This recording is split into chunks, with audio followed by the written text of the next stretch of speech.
আসসালামু আলাইকুম। সর্বশেষ আপডেট বাংলা সংবাদ। শুরুতেই শিরোনাম। দিল্লির পার্কে কার সঙ্গে দেখা গেল হাসিনাকে? একমাত্র মেয়ের সঙ্গে দিল্লিতে রয়েছেন শেখ হাসিনা, ঘুরতে দেখা গেছে সেই পার্কে। এবার হাসিনাকে নিয়ে কি করবে ভারত এবং কি করবেন শেখ হাসিনা, বেরিয়ে এলো চাঞ্চল্যকর তথ্য। থাকছে বিস্তারিত প্রতিবেদনে। দেশের সব স্থানে সেনাবাহিনীকে ম্যাজিস্ট্রেসি ক্ষমতা দেওয়া সঠিক হয়নি, এমনটি জানিয়েছেন মির্জা ফখরুল ইসলাম আলমগীর।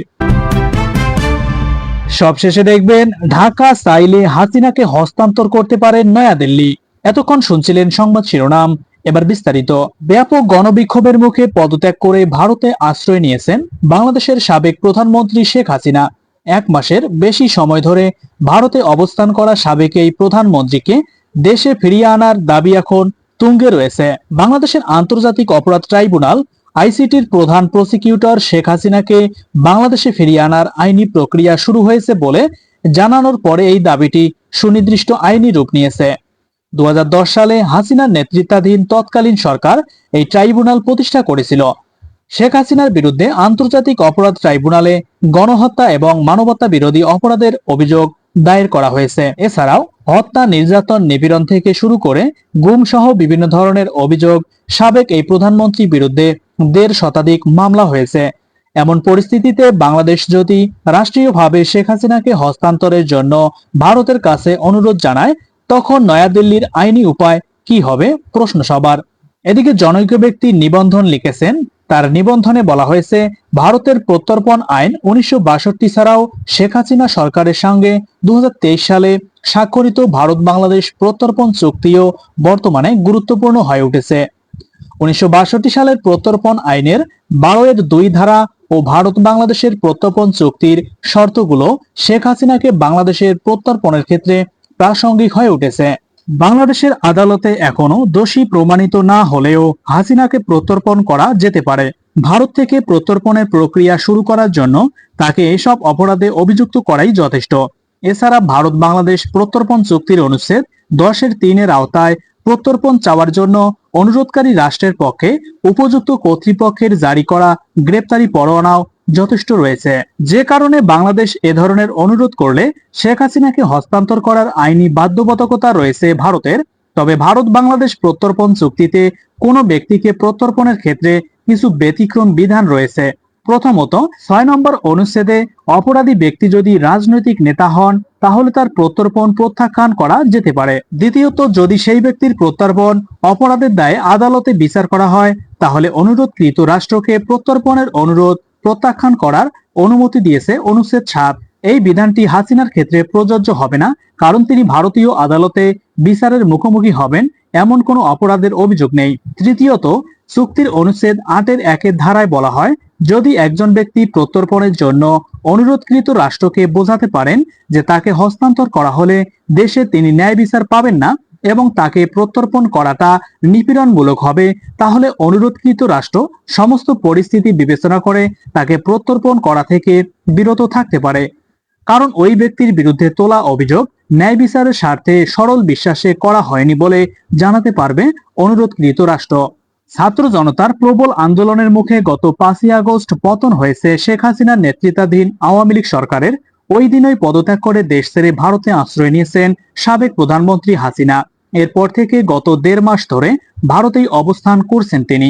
আওয়ামী সরকারের পতন এবং শেখ হাসিনার দেশত্যাগের পর থেকে বেশ কয়েকবারই ভারত নিশ্চিত করেছে যে তাদের আশ্রয়ে রয়েছেন শেখ হাসিনা। খুব সংক্ষিপ্ত সময়ের নোটিশে সেই দেশে আশ্রয় নিয়েছেন তিনি, এমনটাও জানানো হয়েছে পররাষ্ট্র মন্ত্রণালয় থেকে। তবে বরাবরই শেখ হাসিনার বর্তমান অবস্থান নিয়ে বিস্তারিত কোনো তথ্য দেয়নি দেশটি। দিল্লির কোথায় এবং কিভাবে রয়েছেন শেখ হাসিনা সে বিষয়ে কিছু জানাতে অস্বীকৃতি জানিয়েছে দেশটি। আর তাই সবার মনে এখন একটাই প্রশ্ন, কোথায় রয়েছেন তিনি। তবে ব্রিটিশ গণমাধ্যম ফিনান্সিয়াল টাইমস বলেছে, দিল্লিতে মেয়ে সাইমা ওয়াজেদের সঙ্গে রয়েছেন শেখ হাসিনা, এমনকি দিল্লির পার্ক লোদি গার্ডেনে ঘুরতে দেখা গেছে তাকে। বুধবার 18 সেপ্টেম্বর প্রকাশিত প্রতিবেদনে এমন তথ্য জানিয়েছে গণমাধ্যমটি।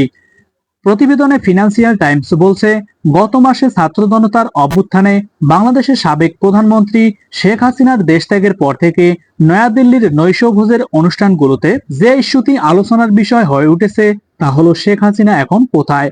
বিভিন্ন মাত্রার বিশ্বাসযোগ্যতার সঙ্গে ভারতের আড্ডাবাজ ক্লাসের সদস্যরা ব্যক্তিগতভাবে দাবি করেছেন বাংলাদেশের ক্ষমতাচ্যুত সাবেক প্রধানমন্ত্রী হাসিনার ভারতীয় সরকারের একটি সেফ হাউসে রয়েছেন। তার মেয়ে সাইমা ওয়াজেদের সঙ্গে থাকছেন তিনি। সাইমা ওয়াজেদ চলতি বছরের ফেব্রুয়ারিতে বিশ্ব স্বাস্থ্য সংস্থার দিল্লি ভিত্তিক পদে নিয়োগ পেয়েছেন। তারা আরো দাবি করেছেন যে শেখ হাসিনাকে তারা দলবলের সঙ্গে দিল্লির অন্যতম সেরা পার্ক লোধি গার্ডেনে ঘুরে বেড়াতেও দেখা গেছে। বাংলাদেশে আওয়ামী লীগ ক্ষমতায় থাকাকালীন শেখ হাসিনার শীর্ষ বিদেশি সমর্থক ছিল ভারতের মোদী সরকার। হাসিনার আশ্রয়ের কথা স্বীকার করলেও সাবেক এই প্রধানমন্ত্রীর অবস্থান বা অন্যান্য বিষয়ে নীরবতা বজায় রেখেছে দেশটি। তবে হাসিনাকে নিয়ে এবার কি করবে ভারত এবং কি করবেন শেখ হাসিনা?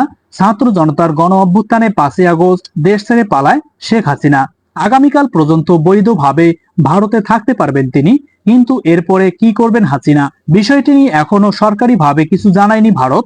22শে আগস্ট হাসিনা এবং তার আমলের মন্ত্রী এবং সংসদ সদস্যদের কূটনৈতিক পাসপোর্ট বাতিল করে অন্তর্বর্তী সরকার। জানা গেছে কূটনৈতিক পাসপোর্টে শেখ হাসিনার ভারতে 45 দিন থাকতে পারার মেয়াদ পূর্ণ হচ্ছে আজ। ফলে এখন রাজনৈতিক এবং বিভিন্ন মহলে প্রশ্ন উঠেছে শুক্রবার থেকে হাসিনা কোন আইনের বলে ভারতে থাকবেন। ইতিমধ্যে তার বিরুদ্ধে 180টিরও বেশি মামলা দায়ের করা হয়েছে।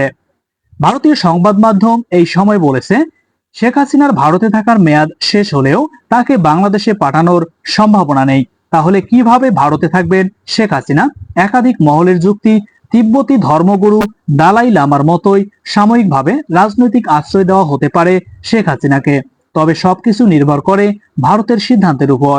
এদিকে দেশের সব স্থানে সেনাবাহিনীকে ম্যাজিস্ট্রেসি ক্ষমতা দেওয়া সঠিক হয়নি বলে জানিয়েছেন মির্জা ফখরুল ইসলাম আলমগীর। বৃহস্পতিবার 19 সেপ্টেম্বর সকালে ঠাকুরগাঁওয়ের প্রেস ক্লাবে ছাত্র জনতার আন্দোলনে নিহতের পরিবার ও আহতদের সঙ্গে সাক্ষাৎ এবং আর্থিক সহযোগিতা করার সময় তিনি এসব কথা বলেন। মির্জা ফখরুল বলেন, যে সমস্ত এলাকা নিয়ন্ত্রণের বাইরে চলে গেছে সেখানেই ওই ক্ষমতা প্রয়োগ করা উচিত, বিষয়টি পুনর্বিবেচনা করারও কথা জানান তিনি। বিএনপির মহাসচিব বলেন, হাসিনা সরকারের জঞ্জাল পরিষ্কার করে সকলের অংশগ্রহণমূলক নির্বাচনের ব্যবস্থা করার দাবি জানান। অনুষ্ঠানে বিএনপির মহাসচিব মির্জা ফখরুল ইসলাম আলমগীর বিএনপির পক্ষ থেকে ঠাকুরগাঁও জেলায় ছাত্র জনতার আন্দোলনে নিহত 4 জন পরিবার এবং আহত 43 জনের হাতে নগদ মোট 15 লক্ষ টাকা তুলে দেন। প্রিয় বন্ধুরা, এই ছিল আজকের সর্বশেষ বাংলা সংবাদ।